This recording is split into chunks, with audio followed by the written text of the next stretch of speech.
Hello guys! So nice to see you again. It's been a week and a bit since I last recorded a video. I have been so busy the last couple weeks because I've been taking part in this big gay charity dance gala thing with my dance troupe, and yeah, it took up all my time, the rehearsals, and I haven't had much time to talk about the movies that I've been seeing lately. But yeah, the charity gala was last Saturday. It was a big success. Here's a little clip of me doing some Michael Jackson. As you can see here, I look pretty damn suave. Charmant! But yes, I don't think I've ever looked that cool dancing before. So yeah, it was a big success. And yeah, keeping with this whole big gay theme, I figured the first video that I should do should be of the highly anticipated gay film, Love, Simon. Let's do this. I bet most of you guys that clicked on this video were probably thinking that Luke is undoubtedly going to love a sappy rom-com about a gay boy. And yeah, I will admit, even I was so hyped for this film because I had heard so much positive buzz about it on Twitter. And yeah, why shouldn't we be excited? Love, Simon is the first mainstream film to depict sexual maturity through the point of view of a young teenage boy who identifies as gay. Okay, this is a monumental film because it's normalizing what should have been made normal like 20 years ago. And hopefully in another 20 years time, it won't even matter if a film's protagonist is LGBTQIA or any other letter for that matter, but we still have to celebrate films like this for being brave enough to take that first step. So already, Love, Simon is an important progressive film. But because of the almost groundbreaking content of this film, I went into it with extraordinarily high expectations. And because of that, I came out of this film with my boyfriend and housemate, who both loved it, but I had mixed feelings about it. I wanted so bad for this film to be incredible that ultimately I felt a little bit let down by it. I went into Love, Simon thinking I was going to laugh hysterically, bawl my eyes out, and also wholeheartedly connect with Simon as a protagonist because essentially, he was me when I was that age. But honestly, well, I did enjoy myself, and I did laugh moderately, but even though there were some tender moments, I didn't actually cry in this film once. And annoyingly, I didn't connect with Simon as much as I hoped to. So yeah, I might piss off a bunch of you for saying this, but I didn't love Love, Simon. I only liked it. Let's go back to some footage of me dancing at the Troxy last weekend. As you can see, yes, I got a little bit slutty in places, and yes, stripped off a bit of my clothes, which I'm gonna take a lesson from right now because I am absolutely boiling wearing this, what is my homage to Simon in the Love, Simon poster. So yeah, I'm gonna take it off. That is much better. It's uncharacteristically warm in London today, so yay! So Love, Simon is directed by Greg Berlanti, and the screenplay is written by Elizabeth Berger and Isaac Apteker, and is based off the novel Simon vs. the Homo Sapiens Agenda by Becky Albertalli. Oh my god, I got it right! Bit of a tongue twister, all those names. Elizabeth Berger, Isaac Apteker, and Becky Albertalli. Essentially, the plot is about this teenage boy called Simon, who is played by Nick Robinson, who you guys might recognize from Jurassic World. And he's figured out that he's gay, but he hasn't told anybody yet. And somebody from his school posts on their school's online social media platform this anonymous message about being gay. And then Simon starts talking to him under the pseudonym name Jacques. And the two of them develop this intimate online bond, despite their identities remaining a mystery to each other. The film then divides its focus into two narrative strands, the focal one being that Simon tries to figure out the identity of the mystery man who is known as Blue. And the second plot is about Simon trying to help out the school's awkward loudmouth drama nut called Martin, who's played by Logan Miller, to try and get a date with Simon's friend Abby, who's played by Alexandra Shipp. And the reason Simon's helping him is because Martin stumbled across his emails by accidentally revealing that he's gay, and basically Martin is blackmailing him in order to help him get a date with this Abby chick, or he'll tell the whole school. So yeah, Martin's kind of a dickish character, but there are some endearing, awkward qualities about him, which I didn't mind. But yeah, who in high school was perfect? We all did dumb shit, we all did selfish stuff, and we all did things that we shouldn't have done, but still, that's high school. So let's talk about what I liked and what I didn't like about this film, because a lot of the points I'm going to make do both have positive and negatives about them. Well, firstly, let's start with the story and the concept, which I think is wonderful. It's about time we saw a coming-of-age high school film that wasn't about, kids wanting to be popular, or, the schmaltzy loser guy ends up getting the girl at the end of the movie. Having the protagonist wrestle with his sexuality hasn't been something that we've seen much in mainstream high school cinema. And when you think about it, 10% of the population identify as LGBTQ+. So this film gives all those confused teenage kids out there a leading character to connect with. Sometimes you will get a gay supporting character who's more often than not used for comic relief, but here the central character is gay. And that's really amazing for all the kids watching this because it puts all the focus on Simon, a gay character, so those watching can identify with him, and yeah, it doesn't feel like they're being ostracized or alienated. There is a character, a main character, that speaks to them, relates to them, and resonates with them. So that's a massive positive in itself. But whilst the film does do a great service to the LGBTQ plus community, it still does have a few problems as a film. Just from the very first scene of Love, Simon, you immediately pick up on the saccharine tone that writers Aptica and Berger have gone for here. I know this is a rom-com, but seriously, Simon's family are so cringily picturesque. His dad was the captain of the football team, and his mom was valedictorian,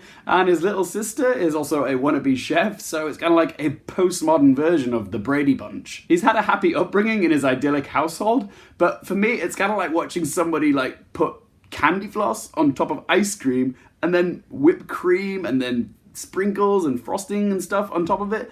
It's just so sweet to the point where it gives the viewer a cavity. Now let's talk about the characterizations, because this is where Love, Simon sparkles, because it has a very broad network of supporting characters. Besides Simon and his family, you've got his close pals, Nick, Leah, and Abby, the obnoxious classmate Martin, multiple teachers, Mr. Worth, played by Tony Hales, and the scene-stealing drama teacher, Miss Albright, played by Natasha Rothwell. Good lord, the son, just leave me alone. And then also you've got all the boys that might be Simon's potential online pen pal. Bram, Cal, Lyle, and Ethan. I got that right, yeah. Remarkably, every character that I just listed is pretty well developed. Pretty much everybody gets a moment to shine, so it's got a stellar ensemble cast, it's well balanced, and everybody is well suited to the role that they're playing. So in that aspect, the writers have done a very good job of crafting all these characters, even if the tone might give you diabetes. But even though the characters were well explored, there were times where some of the dialogue was a little bit jarring. Some of the kids speak in this film didn't gel with me. These are teenagers, but Berger and Aptica have written them like young professionals who've just graduated from university. Like there's this scene at the beginning of the film where they're carpooling to school and Annie gets in the car and she says this, "I'm figuratively dying." The choice to use the word figuratively just doesn't ring true to a teenager. What teenager announces "I'm figuratively dying"? A normal teenager would say something like, "Oh my god, I'm dying," or "I'm literally dying." Even if it's grammatically incorrect, it sounds more true to how a kid would talk. And yet the choice to use the word figuratively just doesn't align with a typical teenage lexicon. And then there's the swearing. I understand that this film is aimed at kids and that you can't have your characters swear in it too much, otherwise, you won't get that 12A rating. But instead of these kids saying stuff like handjobs and fuck you, they use acronyms like HJs and FU. And it weirdly annoyed me. If these kids are smart enough to use the word figuratively correctly in a sentence or make jokes about Sigmund Freud, then surely they're smart enough to express themselves using adult language or profanity, like a real teenager would. If you want your teenage characters to sound like teenagers, then let them swear. Don't tiptoe around it with this alternative, creative, cutesy-wootsy Christian alternative. I would much rather the characters didn't swear at all than did this whole fake acronym thing which they go for in this film. So yeah, my point is that teenagers just don't talk like this, and that's why it annoyed me. And I guess my biggest disappointment of this film was how underwhelmed I felt with certain parts of Nick Robinson's performance as Simon. There were some moments where I did laugh at how awkward he was, but there was also several moments where I felt his acting was a bit wooden. I understand that Simon is supposed to be one of those teenage lads that you don't look at and think immediately, oh yeah, he's definitely gay. He's not naturally feminine or camp. He doesn't have any, glaring characteristics that people associate with being gay. Which I think is great, because not all gay men do subscribe to this idea of what it means to be stereotypically gay. But there are some developments within the story which are quite devastating for Simon. And I'm not going to say what they are because it's a massive spoiler, but what happens to Simon is just so... it's horrible, really. I can't believe what happens to his character. It's quite powerful because it's just so brutal and so unfair, and just no gay kid should have to deal with this and what happens to him, especially in an environment like high school when it's already confusing enough. And yet his character should be very vulnerable because of the position that he's been put in, and yet his reactions, or Nick Robinson's, acting choices, I didn't feel the vulnerability or the heartbreak or the tragedy for him. And I was annoyed that my heart didn't break for him because I wanted to be really sad for him, but I just couldn't connect. I couldn't get there. And I was so upset that I wasn't more upset. And that's why I'm gutted, because I left this film not shedding a single tear for this character, even though I should have really connected with him. But I just didn't. His character should have resonated with me on an intimate and personal level, and yet there was a disconnect there. And yeah, I just wanted it to be more moving, and sadly, it didn't get me to the point where I wanted to cry for him. Which really says something, because I'm an emotional person. Even yesterday I had a good cry on my boyfriend's shoulder because I was sad that the big charity dance thing came to an end, and I was just blue about it. But yeah, I just didn't cry in this film, and I really wanted to. So guys, I'm going to wrap this up now because I'm just getting off an emotional tangent.